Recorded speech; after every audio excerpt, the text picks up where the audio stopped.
Award दे रहे हैं सस्ता तरीन, आज वो पूरे मुल्क को रोशन करता।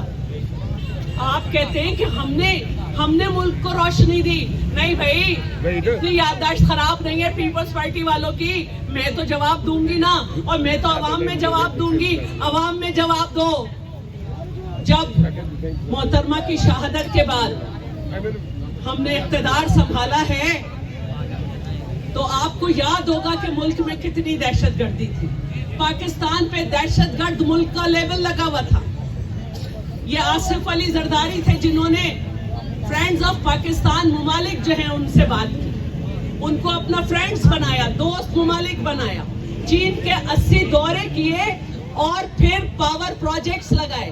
जब कोई पावर प्रोजेक्ट लगता है तो 3 साल में बिजली पैदा करता है।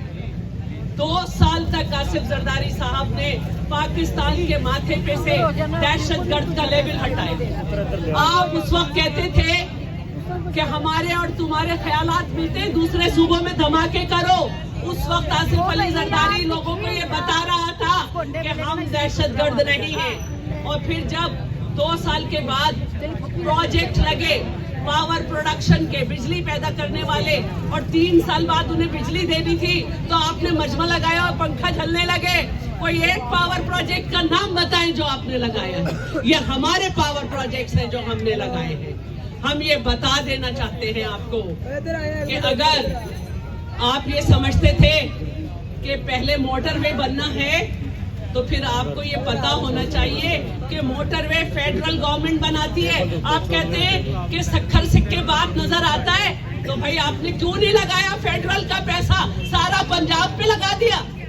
आपको दूसरे सूबों की भी खबर लेनी थी, आपने पंजाब का पैसा भी पंजाब पे लगाया, और जो फेडरल हुकूमत को दूसरे सूबों पे लगाना होता है वो भी आपने पंजाब पे लगाया।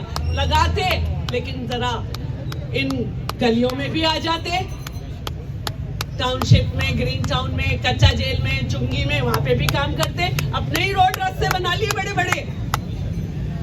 और मैं एक और बात भी करना चाहती हूँ, बड़े अदब से करना चाहती हूँ। मैं आप लोगों से ये बात करना चाहती हूँ कि क्या कोई हुकूमत बेनजीर इनकम सपोर्ट जैसा प्रोग्राम दे सकी? नहीं दी। बल्कि क्या हुआ कि मोहतरमा की तस्वीर कोने में चली गई, बीच में मियां साहब की आ गई।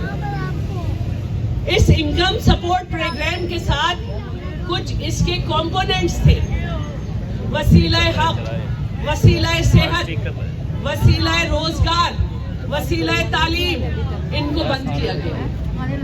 ये प्रोग्राम ये थे कि जिनके पास ये कार्ड होगा उनके बच्चों को तालीम, सेहत और मुख्तलिफ वक्त में मदद की जाएगी। उनको बंद किया। थोड़े अरसे बाद कहा कि ये चीजें हम शुरू कर रहे हैं, साहबजादी का आइडिया है, फिर शुरू नहीं हुआ। किसी और को भी एहसास से कमतरी हुआ, उसने एहसास नाम रखने की कोशिश की। इतनी कच्ची गोलियां हम नहीं खेलते हैं, हम पीपल्स पार्टी वाले। हमने असेंबली से पास कराया था, ये नाम बदला नहीं जा सकता। अटॉर्नी जनरल जब अदालत में गया तो कहा ये बेनजीर इनकम सपोर्ट प्रोग्राम है। तो हम आपको ये वादा कर रहे हैं, इस तरह के हम और प्रोग्राम भी आपको देंगे, इसका दायरा वसी करेंगे। हम ये समझते हैं कि जब तक हम अपनी आवाम के लिए कुछ नहीं करेंगे ये मुल्क आगे नहीं बढ़ेगा। जब तक मुल्क में खुशहाली नहीं होगी, बेरोजगारी खत्म नहीं होगी, ये मुल्क आगे नहीं बढ़ेगा। ये दूसरों के हाथों में नौजवान इस्तेमाल होते रहेंगे और हमें इंतकाम नहीं लेना। मैं दावत देती हूँ हर उस शख्स को जिसने अभी तक ये डिसाइड नहीं किया और डिसाइड कर लिया कि अगर आपने हमारे अलावा किसी और को डिसाइड किया, जब भी हम आपको दावत देते हैं। और जिन्होंने डिसाइड नहीं किया, मैं उनको भी दावत देती हूँ कि आप पाकिस्तान का हाल और मुस्तकबिल सिर्फ बिलावल भुट्टो है। आप हमें वोट दें। आप आजमा चुके हैं कि हम मैदान से भागने वाले नहीं हैं। हमने ये नहीं कहा मुश्किल वक्त में मेरे आसिफ अली जरदारी साहब पे जब मुसीबत आई तो उन्होंने ये नहीं कहा कि मेरा बेटा नहीं आएगा, वो तो पाकिस्तान का शहरी नहीं है। ना एक पुराना वजीर आजम कह सकता है कि मेरे बच्चे पाकिस्तानी शहरी है, ना दूसरा। हाँ कह सकती है तो लाड़काना से आवाजें आ रही हैं कब्रिस्तान से कि हम तुम्हें भूले नहीं, अपना वारिस तुम्हें दिया। हमने अपना دوستوں میں آپ سے یہی کہنا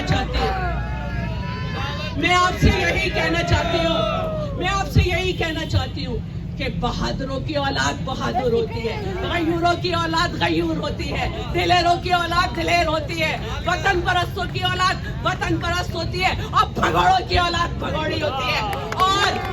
اور یہ میں آپ کو بتانا چاہتی ہوں کہ بزدلوں کی اولاد بزدل ہوتی ہے، جو اپنے بڑوں کی قبریں چھوڑ دے، جو اپنے بڑوں کے جنازے چھوڑ دے، وہ آپ کا کیا خیال کریں گے؟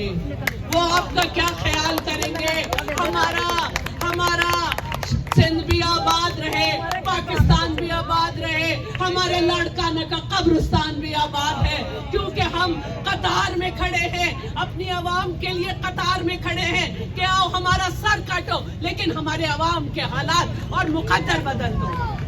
میں آپ لوگوں سے درخواست کرتی ہوں کہ 8 فروری آپ کے امتحان کا دن ہے، 8 فروری آپ کے امتحان کا دن ہے۔ مجھے کراچی سے جویا برادری نے کہا ہے کہ جویا برادری کے گھر جائیں، میں کل انشاءاللہ کوشش کرتی ہوں، میں بلکہ درخواست کرتی ہوں یہاں پہ وہ سب لوگ جو شامل ہوئے ہیں ہمیں انگیج کریں، ہمیں گھر گھر لے جائیں۔ آج ہم نے شاپ ٹو شاپ کیمپین کی ہے، آپ ہمارا پیغام گھر گھر لے کے جائیں اور یہ بتائیں کہ پیپلز پارٹی آ گئی ہے، جیت اور ہار اللہ کے ہاتھ میں، لیکن ہم تو آ گئے ہیں، اور جب ہم آ گئے ہیں تو یہی آپ سے کہہ رہے ہیں کہ 8 فروری کو تیر چلے گا، بچہ بوڑھا یہی کہے گا، تیر چلے گا، واللہ واللہ نہیں چلے گا، تیر چلے گا، شیر پر بھی تیر چلے گا، تیر چلے گا۔ میرے دوستوں، بھائیوں، بہنوں، میں بھائی زیادہ کھڑے، بہنیں بھی ہیں میری موجود، جب بہنیں گھر سے نکل آئیں تو تقدیریں بدل جاتی ہیں، کیونکہ آپ نے دیکھا ہے کہ بھٹو صاحب کے بعد 2 عورتیں تھیں اور سامنے وقت کا یزید تھا۔ ان 2 عورتوں نے 2 یزیدوں سے ٹکرائی اور ان کی شہادت ہوئی، اور یزیدوں کی ایک یزید کے مزار پہ کتے لوٹتے ہیں میں نے سنا ہے، اور ایک یزید کو خاموشی سے دفنایا گیا کہ ایسا نہ ہو کہ کوئی شہری آ کے ایک اور کوئی نعرہ لگا دے۔ لیکن آج بھی میرا رتو ڈیرو آباد ہے، وہاں پہ قافلے جاتے ہیں، تو میں اپنی بہنوں سے بھی درخواست کروں گی کہ آپ کا بہت بڑا کام ہے، آپ کبھی نہیں بکتی، آپ نے گھر گھر جانا ہے، عورتوں کو نکالنا ہے، اور بھائیوں 8 فروری کو آپ نے بہنوں سے ناشتہ نہیں بنوانا ہے،